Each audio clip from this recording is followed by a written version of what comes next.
सत श्री अकाल, सलाम, नमस्ते। मैं हरमीत सिंह, J&K न्यूज़ बस से इस समय आपको जो खबर बताने जा रहा हूं, इस खबर में कई सवाल जो हैं वो भी खड़े होते हैं।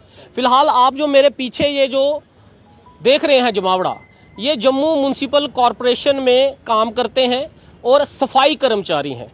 जो आप देखते हैं हमारा जम्मू शहर स्मार्ट सिटी के बड़े बड़े बैनर जो लगते हैं, लेकिन उन बैनरों को चमकाने के लिए, उन बैनरों की सड़कों पर सफाई किस तरह से हो रही है, ये वही लोग हैं, ये वही चेहरे हैं जो हमारे शहर को साफ रखते हैं। लेकिन आखिर इनको जब ये हमारे शहर को साफ रख रहे हैं तो फिर इनका मेहनताना देने में, इनकी सैलरी देने में इतनी तकलीफ क्यों है और इतनी देरी क्यों है? आज तारीख जो है 17 तारीख है आज, और मूवमेंट जो लोग गवर्नमेंट डिपार्टमेंट्स में जुड़े होते हैं या उनके साथ किसी ना किसी तरह से, चाहे डायरेक्ट परमानेंट जॉब कर रहे हैं या इनडायरेक्ट कर रहे होते हैं, लेकिन उनकी तनख्वाह जो है वो 1 से 5 तारीख तक तो आ ही जाती है। फिर आखिर ये वजह क्यों है? ये 17 फरवरी और इनकी तनख्वाह जो है वो नहीं आई हुई, और ये इस समय प्रेस क्लब में यहाँ पहुँचे हैं और ये अपनी पीड़ा जो है बताना चाहते हैं। सबसे पहले आपसे बात करूंगा, क्या नाम है आपका? सर, मैं अमर Mohammad, state general secretary Akhil Bharatiya सफाई मजदूर संघ। क्या समस्या बनी है कि आप अपनी तनख्वाह को लेकर जो है मीडिया के सामने आपको आना पड़ रहा है? देखिए सर, मीडिया में आने का हमें तो कोई शौक नहीं है कि हम लोग मीडिया में आकर के इस तरीके की चीज़ें जो है वो एडमिनिस्ट्रेशन तक पहुंचाएं, क्योंकि एडमिनिस्ट्रेशन तो अपने टाइम पर जो कॉन्ट्रैक्टर को सैलरी दे रही है, लेकिन कॉन्ट्रैक्टर देरी क्यों कर रहा है, ये सवालिया निशान है। देखिए, इसमें सबसे बड़ी जो चूक है, जो हमने एडमिनिस्ट्रेशन से बात की है, एडमिनिस्ट्रेशन का ये मानना है कि सफाई कर्मचारियों का EPF और ESI काटा जा रहा है। उनकी सैलरी में से सफाई कर्मचारी अपना EPF का शेयर जो है कॉन्ट्रैक्टर को दे रहा है, लेकिन कॉन्ट्रैक्टर EPF उनका जमा आगे नहीं करवा रहा है, और जो उनका अपना शेयर है, कॉन्ट्रैक्टर का अपना शेयर है, वो भी जमा नहीं हो रहा है। आपका ये कहने का मतलब है विभाग ने आपकी सैलरी का जो PF जो बनता है, जो ESIC बनता है, वो विभाग कॉन्ट्रैक्टर को तो दे रहा है, बट कॉन्ट्रैक्टर जो है वो उसको जमा नहीं कर रहा, ना अपना हिस्सा जमा कर रहा है, ना विभाग का हिस्सा जमा कर रहा है। बिल्कुल सर, बिल्कुल। अभी हमने पिछले दिनों आवाज़ उठाई थी, तो उसके माध्यम से इन्होंने कुछ कॉन्ट्रैक्टर्स ने जो एम्प्लॉयज़ का शेयर है वो कुछ कॉन्ट्रैक्टर्स ने जमा करवाया है, एम्प्लॉयज़ का शेयर। उसमें से भी शायद हो सकता है, जहां तक मेरे को लग रहा है कि उसमें भी 100, 200, 300 हर महीने में से कम ही जमा करवाया होगा, और अपना शेयर कॉन्ट्रैक्टर ने अभी जमा नहीं करवाया है। तो कुछ कॉन्ट्रैक्टर ऐसे हैं जिन्होंने अभी तक वो जमा नहीं करवाया, बिल्कुल भी जमा नहीं करवाया। ये वजह है आपकी तनख्वाह रोकी हुई है? बिल्कुल, एडमिनिस्ट्रेशन ने इनके बिल अभी कॉन्ट्रैक्टर्स के रोके हैं कि जब तक आप इनका EPF और ESI क्लियर नहीं करते हैं, तब तक आपके बिल जो है वो क्लियर नहीं होंगे।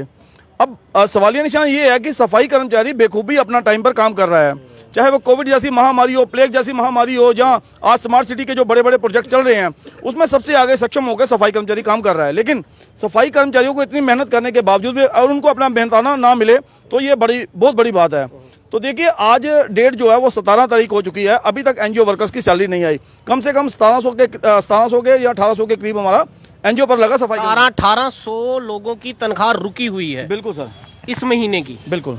तो विभाग क्या कह रहा है कि जब PF कॉन्ट्रैक्टर जमा करेगा तभी उसका बिल क्लियर होगा, और उसका बिल क्लियर होगा तो आपकी तनख्वाह आएगी। बिल्कुल। अगर इस महीने कॉन्ट्रैक्टर ये बिल पे नहीं, आपका PF जमा नहीं करता, तो क्या आपकी तनख्वाह नहीं आएगी? देखिए, सैलरी आनी तो जरूरी है, क्योंकि लेबर एक्ट में लिखा है कि 5 से लेके 7 तारीख तक लेबर की सैलरी हो जानी चाहिए।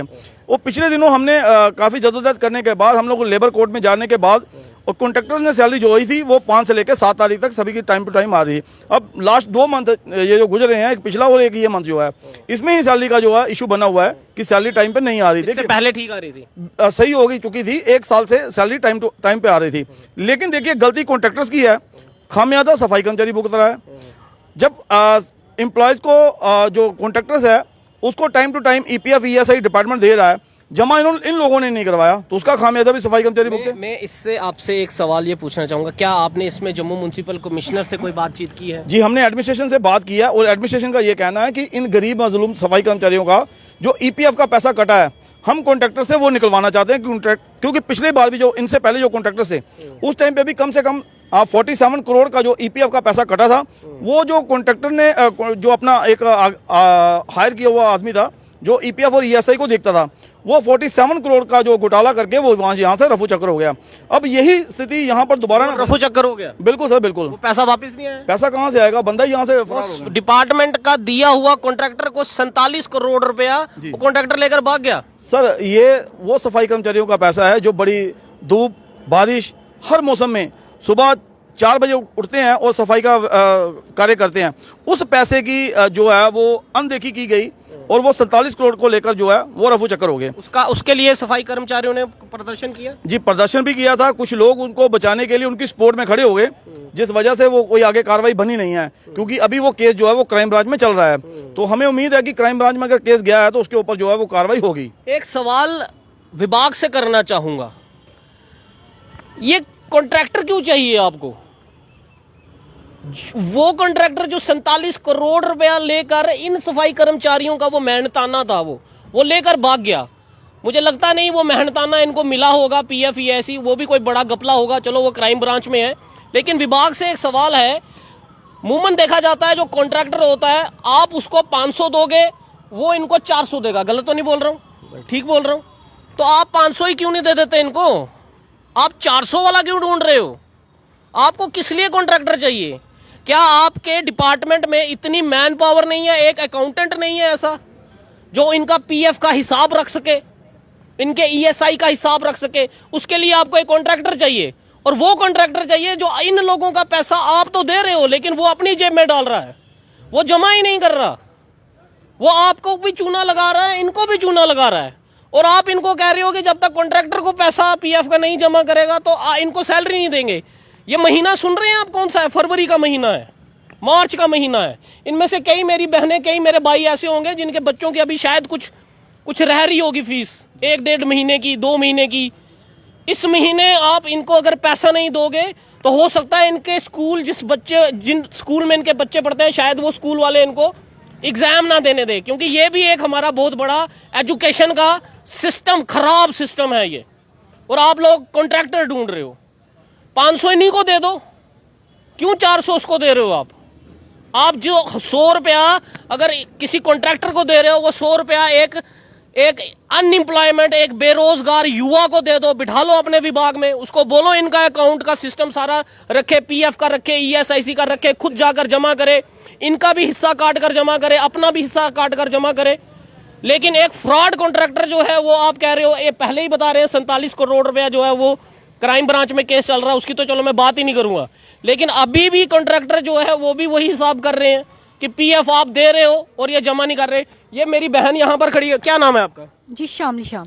ये इस समय कोई ऐसा है घर में जिसकी फीस जमा करनी है, परेशानी है? जी जी, बच्चे की फीस। तो अगर इस महीने फीस ही नहीं, आपकी तनख्वाह ही नहीं, एग्जाम नहीं देने देंगे। नहीं देने देंगे? कौन जिम्मेवार इसका, विभाग या कॉन्ट्रैक्टर? दोनों। दोनों। आपने विभाग से नहीं पूछा कि क्यों कॉन्ट्रैक्टर, आप अगर कॉन्ट्रैक्टर को 400 देते हो, आप 500 देते हो, वो हमें 400 देता है, तो आप हमें ही 400 सीधा 500 ही दे दो, या 400 ही दे दो, 100 का एक बंदा रख लो। सही बात। आप में से कोई पढ़ा लिखा बंदा भी होगा जो काम कर सकता होगा यही काम। हाँ जी, काफी पढ़े लिखे हमारे जो भाई या बहन है वो काफी पढ़े लिखे हैं, बीच में सारे अनपढ़ थोड़ी हैं। बिल्कुल। आप देख रहे हैं ये परेशानी है। कुछ और लोग भी हैं, उनसे भी बात करूंगा मैं। जी जनाब, क्या नाम है आपका? अमानत मट्टू। हाँ जी, अमानत मट्टू। मट्टू साहब, मुझे एक चीज बताओ, ये अगर आज तनख्वाह नहीं आएगी, आज 17 तारीख है, घर का राशन डालना होता है, जिससे आप उधार लेते हो राशन, वो भी पीछे पड़ा होता है कि भैया मेरा 4000 दे दे, नहीं तो अगला राशन भी तेरे को नहीं मिलेगा। है कोई परेशानी ऐसी? हाँ जी सर, बिल्कुल परेशानी, बहुत परेशानी है। हम तो लगातार कम से कम भी 10-15 दिन से ऐसे ही दौड़ रहे हैं। कभी विभाग के पास जाते हैं तो कभी अपनी यूनियन के पास, और यूनियन तो बढ़ चढ़ कर काम कर रही है। जो हमारे प्रधान साहब हमारे साथ रहते हैं, हम मीडिया में भी गए हैं, तो हमने पहले भी 1-2 बार अखबार में दिया हुआ है। तो आज हम असर हुआ? कुछ कोई असर नहीं हुआ सर, कोई असर नहीं जो हुआ। विभाग ने भी कोई संज्ञान नहीं लिया इसका? बिल्कुल नहीं लिया सर। क्या कॉन्ट्रैक्टर का नंबर नहीं है विभाग के पास? क्या सर, सब कुछ है। कॉन्ट्रैक्टर तो वहाँ पे जाते हैं, जब हम जाते हैं उनके पास तो वो बुलाते हैं उनको, तो टाइम दे देते हैं। आप करते हो कॉन्ट्रैक्टर से बात? हाँ सर। क्यों ऐसा कर रहे हो? हमारी मेहनत का पैसा आप क्यों अपनी जेब में डाल रहे हो? जमा करो। वो तो सर सिर्फ जैसे हमने फोन किया, जहाँ अपनी यूनियन को बोला, तो सर वो वैसे ही बस क्या बोलता है कॉन्ट्रैक्टर? बस 1-2 दिन। 1-2 दिन। हाँ। 1-2 दिन बोलते कितने दिन हो गए? अभी तो 17 तारीख हो गई है। 17 तारीख। पिछले महीने भी आप देख लो, ये हाल है हमारे डिपार्टमेंट्स का और हमारे कॉन्ट्रैक्टर्स का। मैम, क्या नाम है आपका? मेरा नाम सिमरन। कितने साल हो गए आपको यहाँ काम करते हुए? काम करते कोई हो के 12-13 साल। 12-13 साल। कभी देखा ऐसा माहौल कभी पहले इस तरह से हुआ है या हर बार मूवमेंट ऐसे ही होता है? नहीं नहीं, अभी 2 साल से बहुत अच्छा है। पहले हुआ है 2 साल से अच्छा है, अब फिर वही हाल हो गया। फिर वही हाल है। हाँ, कितनी परेशानी का कारण? कितने बच्चे हैं आपके? बच्चे मेरे 2 हैं। 2 बच्चे हैं। तो परेशानी आ रही है? हाँ, तनख्वाह पढ़ ना रहे आने से? हैं, पढ़ रहे बच्चे, और फीस देनी है बच्चों की, और आगे पेपर आ रहे हैं बच्चों के, वो भी से है मुश्किल थोड़ा। रेंट पे रह रहे, किराया देना है। किराया देना है, रेंट पे रह रहे हैं। हाँ जी, हाँ जी। रेंट पे रहना है, किराया देना है, राशन डालना है, स्कूलों की बच्चों की फीस देनी है, कितनी परेशानी है। और विभाग भी जो है वो आंख मूंद कर बैठा हुआ है। कॉन्ट्रैक्टर पे सारी बात डाल दी है कि कॉन्ट्रैक्टर जो है, आप पकड़ के लाओ ना कॉन्ट्रैक्टर को। किस लिए बैठा है विभाग? पकड़ के लाओ। क्या नंबर नहीं है उसका? क्या नंबर है जी कॉन्ट्रैक्टर का? जी हाँ, नंबर है। बात करते हो आप लोग? हम भी करते हैं, बाकी जो हमारे ऑफिस वाले हैं वो भी करते हैं वो भी बात। करते हैं। जी, क्या जवाब है उनका? उनका जवाब यही है, हमारी फाइलें अड़ी हुई हैं। जी, मैं तो साफ कहूंगा, अगर ऐसा कॉन्ट्रैक्टर है और इनका मेहनताना अगर बंद किया हुआ है, उसने पीएफ बंद किया हुआ है, उसका लाइसेंस कैंसिल करना चाहिए सबसे पहले जम्मू म्युनिसिपल कॉर्पोरेशन को। उसको इस कॉन्ट्रैक्टरशिप से हटाना चाहिए, यकीनन हटाना चाहिए। एक गरीब इंसान का कितनी तनख्वाह है आप लोगों की? इनकी है 9,000। 9,000। आपकी भी जी? सर सैलरी तो 9,000 है, लेकिन उसमें से ईपीएफ ईएसआई कटता है। वो तो वो जमा ही नहीं कर रहा ना। नहीं, लेकिन कटने के बाद इनके अकाउंट में 8,400 आती है। उसमें से भी कई बार छुट्टियां ये वो करके तो 6-7 हज़ार ही बचता है वो इनको। एनजीओ तो काटता ही है, वो कॉन्ट्रैक्टर तो काटता ही है। जी जी जी, वो काटता है। विभाग थोड़े है कि पूरा दे देगा। बिल्कुल सर, ऐसा है कि देखिए, सुप्रीम कोर्ट ऑफ इंडिया की 2 जजमेंट है। एक तो है equal work for equal pay, दूसरी जजमेंट है कि नेचर वर्क का एम्प्लॉयज कॉन्ट्रैक्ट बेस पे नहीं जा सकता है। तो ये दोनों ऑनरेबल हाई कोर्ट की और सुप्रीम कोर्ट की जो जजमेंट की जो है उल्लंघना की जा रही है। हम तो ये चाहते हैं कि सुप्रीम कोर्ट ऑफ इंडिया की जो 2 जजमेंटें हैं, कम से कम एक जजमेंट को जो है वो इम्प्लीमेंट करे, या equal work for equal pay जो है वो इम्प्लीमेंट कर दे, या हमें जो नेचर वर्क एम्प्लॉय जो है वो कॉन्ट्रैक्ट बेस पे नहीं जा सकता है, इस चीज़ को इम्प्लीमेंट कर दे, ताकि ये सारे एम्प्लॉय जो है वो परमानेंट हो, सीधा डायरेक्ट जो कॉर्पोरेशन इनको सैलरी दे और कॉर्पोरेशन में ये सीधा परमानेंट लग जाए। क्या ये वजह मान के चलूं कि विभाग इसलिए आपको सीधा नहीं करता, कॉन्ट्रैक्टर बीच में रखता है? अगर आपको सीधा रख दिया तो आपको परमानेंट भी करना पड़ेगा। बिल्कुल सर, वो तो है, लेकिन सुप्रीम कोर्ट ऑफ इंडिया की जजमेंट है, उसको भी तो मानना चाहिए। क्योंकि अभी हम लोग भी ये चाहते हैं कि अगर डिपार्टमेंट से हम लोग मुलाकात करेंगे दोबारा से, एक दो बार मिलेंगे, अगर डिपार्टमेंट इसके ऊपर कोई कार्रवाई करता तो ठीक है, नहीं तो honourable supreme court of India का हमें दरवाजा जो है वो खटखटाना पड़ेगा। अभी 17 तारीख हो गई है, अब कितना समय आप वेट करेंगे? आज 17 तारीख है, 28 का महीना है, 3 दिन वैसे ही कम है इस महीने में। क्या डिमांड रखना चाहेंगे जम्मू म्युनिसिपल कमिश्नर साहब से, डिपार्टमेंट से और उस कॉन्ट्रैक्टर से भी, कि क्या डिमांड रखना चाहेंगे अपनी? सर डिमांड हमारी तो कोई डिमांड तो इसमें होनी नहीं चाहिए कि इसमें हम लोग डिमांड रखें, क्योंकि सैलरी एक डिमांड नहीं है। हमने पूरा मेहनत, समय दे दें। समय हम लोग समय सिर्फ 2 दिन का देंगे, आज का और कल का समय देंगे। अगर 2 दिनों के अंदर सैलरी हमारी आ जाती है तो बड़ी अच्छी बात है, अगर नहीं आती है तो मजबूरन, जैसे अभी देखिए सर्वे चल रहा है, दिल्ली से टीम आई हुई है, हर जगह पर जो हर नुक्कड़ पर जो है वो सर्वे चल रहा है। दिल्ली से टीम भी आई है? दिल्ली से टीम आई हुई है, सफाई कर्मचारी का जो है सर्वे चल रहा है कि कहाँ कहाँ गंदगी है, कहाँ सफाई है, वो सारी चीज़ का सर्वे चल रहा है। हम भी नहीं चाहते हैं कि किसी तरीके का कोई ऐसा हम लोग कदम उठाएं, सड़कों पे ना आए, सड़कों पर ना आए, सफाई व्यवस्था बंद ना करें, ऐसा हम भी नहीं चाहते हैं। हम चाहते हैं कि जो हमारी जेन्युइन डिमांड है, ये कोई डिमांड भी हम उसको नहीं कहते, क्योंकि सैलरी हमने पूरा मेहनत, तो हक है, डिमांड थोड़ी है। बिल्कुल। तो इन चीज़ों के लिए भी हमें प्रोटेस्ट करना पड़े, या धरना करना पड़े, हड़ताल करनी पड़े, या मीडिया के सामने आना पड़े, तो ये कहीं ना कहीं शासन की नालायकी है। बिल्कुल बिल्कुल, वो तो है। ये कोविड वॉरियर थे, कोविड वॉरियर। हमारे प्रधानमंत्री जी ने कहा था ये कोविड वॉरियर है। जब ये कूड़ा लेकर जाते थे तो फूलों की वर्षा भी इन्हीं पर हुई थी, लेकिन आज ये सैलरी के लिए जो है मिन्नतें कर रहे हैं। कॉन्ट्रैक्टर साहब से कह रहे हैं, कॉन्ट्रैक्टर साहब कह रहे हैं 1 दिन 2 दिन, ये 2 दिन 3 दिन करते करते 17 दिन निकाल दिए कॉन्ट्रैक्टर साहब ने।